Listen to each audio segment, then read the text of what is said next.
in the very heart of the events last month globally in the politics, economics and social issues. Giroto Umain, how are you? I'm fine, thank you. It's great to be here. Thank you very much for inviting me on. Nice to talk to you. Mr. Colmain, let's start with latest development. We heard yesterday, day before yesterday, there was an address to the nation by President Macron, and today there will be vote of confidence, I believe, in the parliament in France, which he will probably pass, but that doesn't matter that much because we believe he lost the soul and hearts and minds of his people, which is more important. But how about this so-called crumbs that he threw to the Yellow Vest movements? Is that enough, and what has been the reaction there? Okay, well, the first thing to say about the Yellow Vest movement is that it is the rebellion of the real. It's the emergence of the real in what I would call spectral politics, in a political scene where reality has disappeared, where discourse no longer reflects the popular will, where policies are implemented by elites that are anti-popular. This is a revolt of the real. This is an emergence of, deep France. This is essentially what this is about. This is deep France. And, they are suffering in terms of their daily lives, the increase in costs, the cost of living, the cost of food, the higher taxes. So it's a revolt of the middle class and the working class. And it's a middle class that's being proletarianized. It's a middle class that's falling down to the level of the working class. And it's a working class, a proletariat, that's being pauperized. So you have two processes here: proletarianization of the middle class and pauperization of the working class. So these are the fundamental issues. Macron is in trouble. He was put in power by the oligarchy, the financial oligarchy. His mentor was Jacques Attali, who was one of the permanent bureaucrats of French, has been a permanent bureaucrat of the French ruling elite since the time of Mitterrand in the 1980s. And he is one of the most influential movers and shakers behind the scenes here. Jacques Attali has publicly stated that there is no president in France. The French people think they have a president, but it's ultimately the financiers who run the country. And of course, that's true because the state has to borrow from the international financial markets, the international financiers, to run the economy. So the economy is hopelessly in debt. It cannot pay off its debt, and it's only a question of time before it collapses. So Macron is there to fulfill his mission. He was a bureaucrat of the Rothschild Bank. He is a servant of Rothschild, and he's there doing Rothschild's bidding, which is to crush the profound France. And there are several ways of doing that. One is through mass immigration. So we have the Global Pact on Migration, which ultimately, if you read the UN documents, it's very clear that it's about replacing population of Europe, of every country. It's going to cause civil war, I think, pretty much everywhere. That population replacement agenda is Macron's mission. And of course, you have climate change, the climate change agenda, what I call the emerging global green regime. The initial raising of the tax on diesel is to do with what they call the energy transition.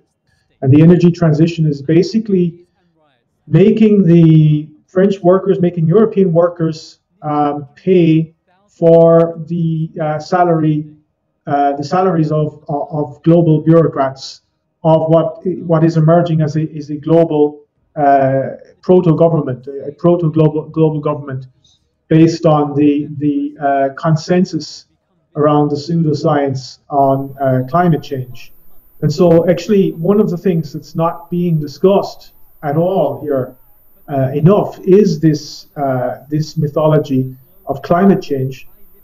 France has some very distinguished scientists who have written books on this, denouncing it. There would be a lot more if there were not so much repression of critical analysis of the scientific evidence.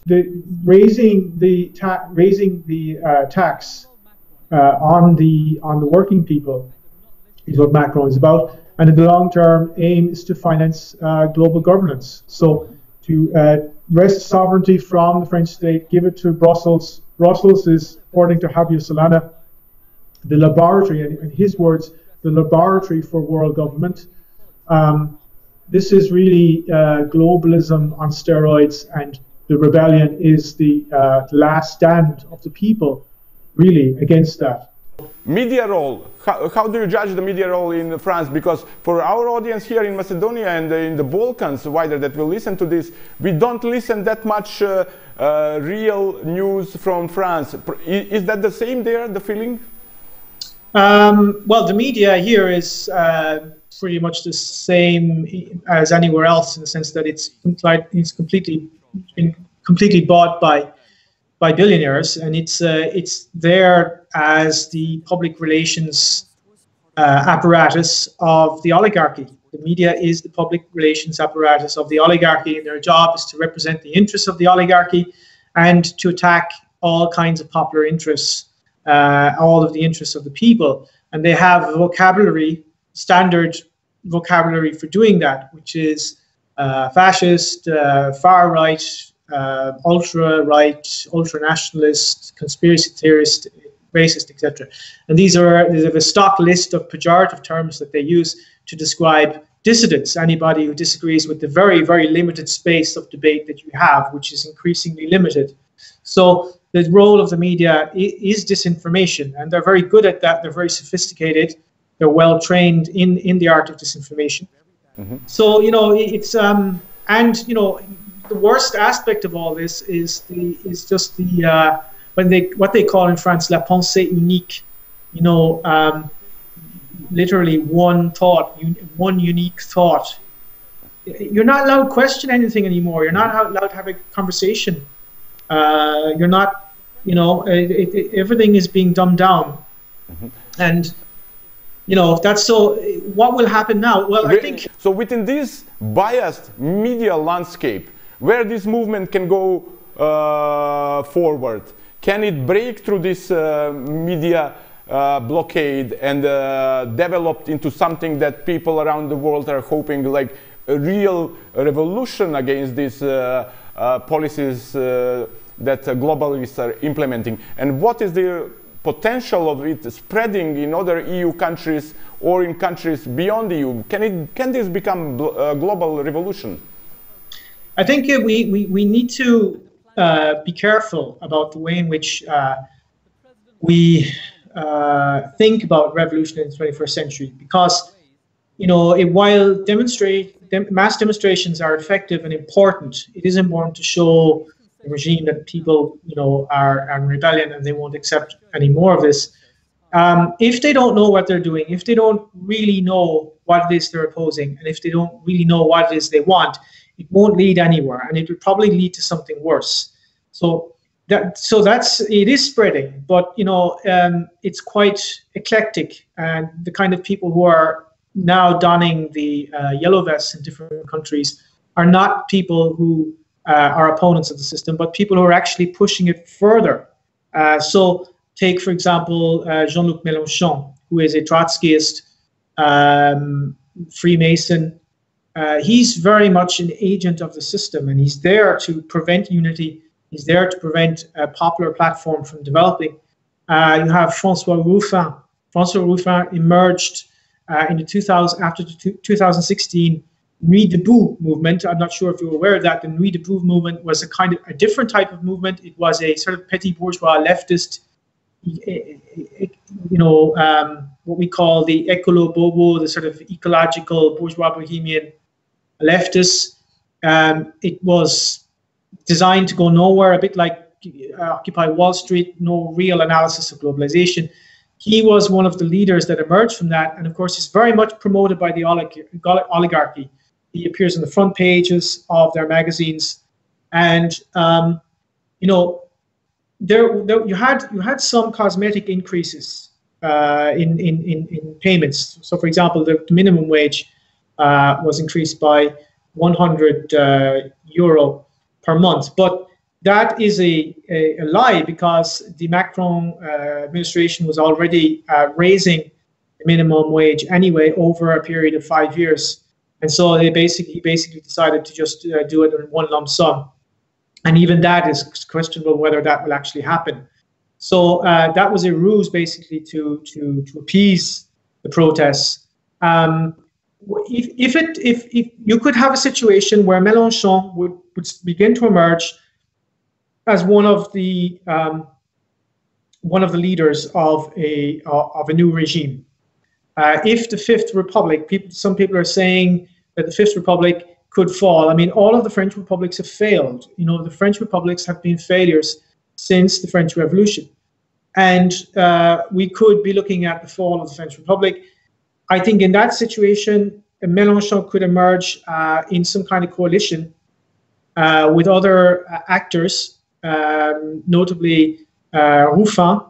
So if you had that kind of a regime, then you could be looking at some, temporary measures to appease Deep France. So, there could be some increases in salaries. There could be some increases in, and that would appease them. That would quieten them down. That would, and of course, huge mediatization of a revolution, a popular revolution, etc., etc. But if you look at the policies, the concrete policies of Mélenchon, he wants more ecology. He wants more climate change, more global warming discourse. They're not doing enough. He's more a United Nations man. He's not a sovereigntist. So this would push global governance more. And it may be an effective way to make that transition from sovereignty to global governance. Having said that, would enough people buy it? I doubt it, because the big problem for the regime is that people are going online. They're getting free information. They're getting, there's a massive amount of real dissidents in France. And the fake dissidence of Mélenchon is really losing it needs the oligarchy. It needs the oligarchy to basically be effective. And I don't see how it could work. But it may be a strategy that people like Attali have in mind, because the function of the fake left is to push globalization further, but on sort of masked in anti-capitalist discourse. So it's typical Trotskyism, as you know from the old Soviet Union. The Soviets knew Trotsky better than anyone else, and the essence of Trotskyism, as Lenin said, was to use ultra-revolutionary phrases for an extreme right-wing agenda, and that is exactly what Mélenchon represents, in my view. So that could be one scenario, but I think between now and a possible regime change, you're looking at a period of chaos. So we are heading towards chaos. You are looking at, you have some major dissidents. Sorry, I wouldn't say dissidents, but pundits in the mainstream media who are creating a fake dissidence and blaming the Muslims, Islamization of France. Of course there's an Islamization, but who's friendly with Saudi Arabia? Who's bringing all the migrants in? They're the people like Jacques Attali. They're the untouchables. They're not allowed to talk about. So you have, quite a lot of Islamophobia in that sense developing. And the real dissident movement here is trying to unite all of the different elements in French society against the oligarchy. So that would be, that would include the immigrants, people from North Africa, from Africa, but not on the basis of, we're all very happy together. We all want to stay here together forever in Europe. It's about ending the imperialist wars in Africa, creating the conditions where a lot of these people can go home and to their own countries. So, and getting back to natural law, getting back to the real, basically. So, that movement in France is a real threat to the system, and they are increasingly coming under pressure through repression, be it YouTube videos being taken down, PayPal being closed, constant court orders against people dissidents are being threatened all the time. You gave wonderful, deep analysis of the Yellow Vest movement, of its demands, how it came about, its trends, the media efforts and the globalist efforts to now divide it. So these two narratives, the battle about the soul of the mankind, how this movement can sort of formulate it in a way, and for other movements around the world to try to replicate and to use that as a sort of giving them additional momentum. Is there any advice that you can give?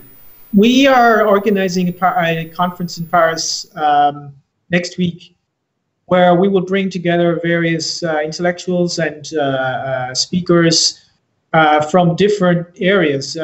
We will have speakers on climate change, dissident scientists, hopefully. We were trying to get a few of them to participate, so that, first of all, their view can be heard, and we can begin to understand the significance of this.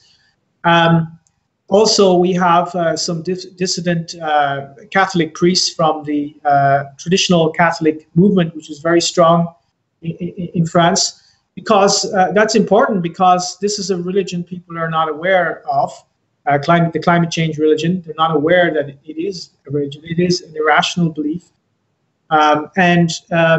You know, the globalization project is itself messianic. It's not only a political project and an economic project, but there is a deep religious and mystical element to this idea of a new world order. And traditional Catholicism is the most robust opponent of it, and pretty much across every sphere. So we are trying to bring all these diverse voices together in one platform to come up with you know, a concrete solution to it. How do we address the labor question? How do we, you know, this spiritual question of globalization? What is this this force that seems unstoppable? You know, so I think that I don't believe you can just go out on the street and get rid of a government and then suddenly have suddenly it's the end of the, you know, the nightmare, like an action film where we all live happily ever after. I don't believe that's going to happen. We really have to address all of the issues, because ultimately this is a civilizational crisis. So we have to go to the roots of that civilizational crisis. And this concerns the entire West. And I believe that it's a crisis of the death of Christendom. But obviously that's not the only interpretation. You could also take a legitimate Marxist view, which is to say that this is a global superclass which is weighing down, which is oppressing everyone. It's equally valid. It is a class war, and the ruling class are winning.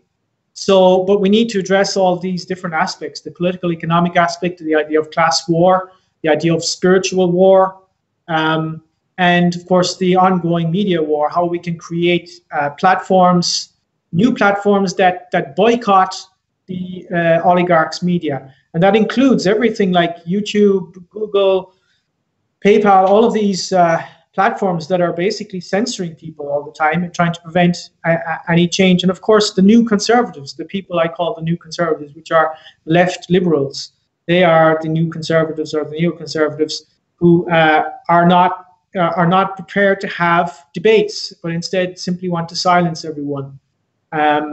You know, we need to develop new ways, and I think one of the things we need to do is we need to get off the web. We need to use the web for part of the real world struggle. And that means flyers in the streets. It means convening meetings. It means getting off the web and creating non-web-based networks that can use the web, but for the real world networks. So we need to change the dynamics, because right now everybody's on their phone. They're staying on the web. They're only using social media, and social media is censoring everything. You can't have a revolution with Twitter and Facebook. We have to create new media that is a function of real world change. Thank you very much for this interview and update for our audience about the events in France and about the significance and implications of them for France and wider for this movement. You're very welcome. Thank you.